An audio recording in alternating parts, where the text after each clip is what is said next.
Welcome back into the GSMC Sports Podcast. Now we're going to be moving on here to talking about the MLB participants for the Home Run Derby, running through everybody that was selected and talking about just where we stand here with the MLB Home Run Derby in 2024, because it does feel like the MLB All-Star festivities are probably the events that garner the most excitement. Now, part of it is probably circumstantial because of the fact that the summer is obviously typically a pretty dry time in terms of the sports cycle, and for whatever it's worth, also the other events are kind of jokes as well. Of course, the Pro Bowl is a travesty, and the NBA All-Star Game hasn't been competitive in years, other than that one season where they did that tribute for Kobe and the way that they had the target scores and everything. But for the most part, MLB All-Star Game is the one that is the most competitive and exciting, and the Home Run Derby is obviously a very big part of that, because who doesn't like to see a bunch of guys walk out there and hit baseballs as far as they possibly can. So I'm going to run through the participants here. You see on the screen, Jose Ramirez is the first selection here. You see the stats on the screen: 275 batting average, a 530 slugging percentage, and an 860 OPS with 23 home runs. I am a member of Team Respect JRAM. There's been some amount of backlash to him for whatever reason over the past couple weeks. Now, granted, I am a Red Sox fan, so maybe part of it is because my Twitter is slightly biased towards, Rafael Devers, but I've seen a number of people sort of trying to tear down Jose Ramirez, but I referenced this on my show yesterday where, the Guardians dropping, at least they lost their game yesterday. They're down right now today as well, but a couple days ago in game one of that series against the Tigers, J-Ram got on base 3 straight times with a single, and a double, and the Tigers refused to pitch to him the rest of the game, intentionally walked him 3 straight times. Including in the 10th inning.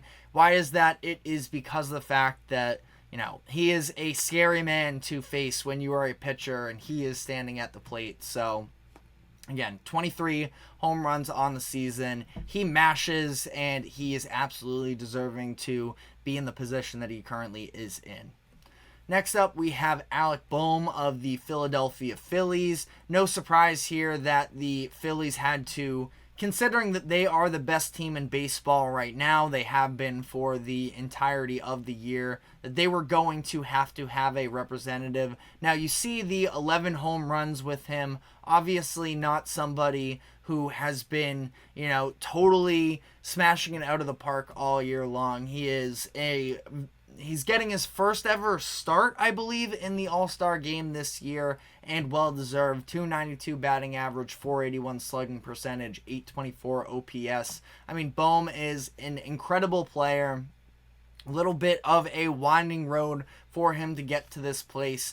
Not the number one home run hitter for the Philadelphia Phillies in this situation. I would have loved to see Kyle Schwarber or Bryce Harper, but Harper he's kind of just too big for the event at this point. Schwarber was not selected as an all-star. Going to be very difficult for the MLB to, get players to give up their vacations to come and, put their bodies through. Not that it's extremely, physically taxing, but of course with sort of the reputation of the Home Run Derby and how it can mess up your swing, that, Bohm, if you're going to get representation from the Phillies, Bohm is just kind of where they had to settle, and ultimately, very good player. I'm rooting for him because he is an incredible personality. Bobby Witt Jr., one of my favorite players in the MLB. The Royals are having a very surprising season, and it's in large part due to the top of their lineup that is held down by Bobby Witt Jr., who's having an incredible season. 325 batting average, 560 slugging, 931 OPS with 15 home runs. Bobby Witt Jr., being able to get him and another name on this list that we'll be getting to momentarily, and having these young stars be able to, be willing to do these types of events is a very big deal. Adley Rutschman was in the Home Run Derby, I believe it was last year, and that sort of put him on to, national notice for maybe some of the more casual fans. Bobby Witt Jr. is a stud. He is going to be for, I think, a decade plus probably, and a team coming from a team like the Royals, who have been a really good feel-good story, are in the hunt of a playoff spot, currently sitting at 51-43. I really like that they were able to get Bobby Witt Jr. in on this. But I mentioned there's another young star stepping up to the plate in this, and that is Gunar Henderson. Just mentioned as well, Adley Rutschman, of course, his teammate for the Orioles. These are the two starters that the O's have in the All-Star game this year, and Gunar Henderson is an absolute beast.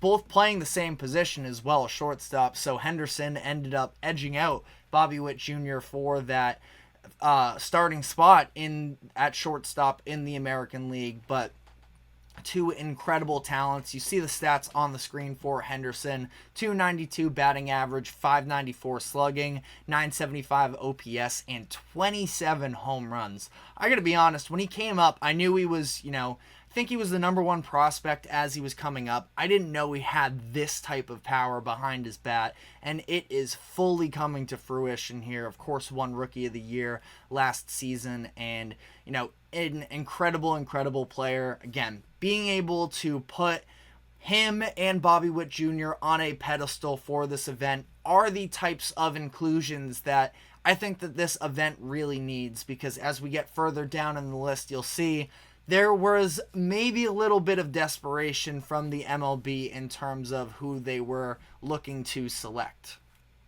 And Adolis Garcia is part of that conversation. Now, I'm a huge fan of Adolis, and I think that he is a monster player. You see the 17 home runs. Now, he is having a down statistical season, really, since he became, a prominent starter. And I'll double check the year itself. It was 2020, I think, is when he really became a full-time starter. It was 21, which is where he started to, get more of his looks. But, since then, the lowest batting average of his career at 215. Numbers are pretty much down across the board, but, homers have always been his thing. With that 17, I think that, especially coming off of a World Series championship with the Rangers last year, the fact that this is taking place in Arlington, Texas, he isn't even necessarily going out of his way to travel and giving up a vacation. He was already in Texas, and he's going to have a chance to be the hometown star for this event. And again, I'm just a really big fan of him, so I do understand that, you talk about who has earned it this season necessarily and who the most deserving are. At the end of the day, the MLB and this event at this point, frankly, doesn't necessarily have that moral high ground where you don't have, a number of MLB All-Stars lining up to do this event, that they sort of had to pull its strings a little bit. And again, I'm not trying to disrespect Adolis whatsoever, because I am a very big fan of him, but not his best year. But I am glad that we're going to get to see him in this situation, because with that power, the man can rake. And I do think that he's going to be a star in this one. Probably, sneaky odds to win this event. Teoscar Hernandez just signed with the LA Dodgers this past year, and he is able to, I want to say this is his first All-Star appearance. I can double check that on the fly here, but Hernandez has been, an extremely talented player for a number of years. So he's a two-time All-Star. He also was in 2021 with the Toronto Blue Jays. Makes sense because since his days with the Blue Jays, I think he's been one of the more underrated players in the MLB, and this year he's putting it together with the Dodgers, who are of course having an incredible season. 257 batting average, 477 slug, 796 OPS with 19 home runs. Hernandez is also a great addition. I think he announced it for the first time when he was on the national broadcast last night, when he was being interviewed by the ESPN booth. The game, obviously, between them and the Phillies was on ESPN. And I think that they made the announcement then, sort of similar to, I'm pretty sure it was Adley Rutschman just a few weeks ago who also made his announcement in the same way. So good for Hernandez. He definitely deserves it.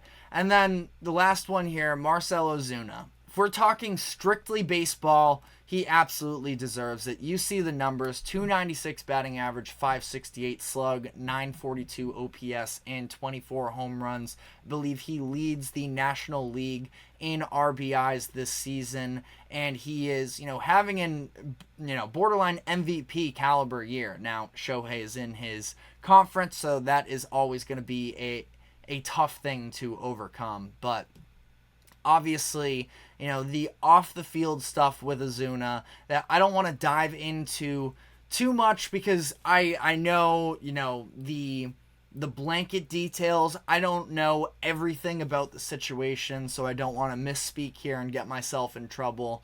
But Ozuna, because of his legal issues, is definitely not the most popular athlete in MLB, and for good reason. You can do your own research on all of that.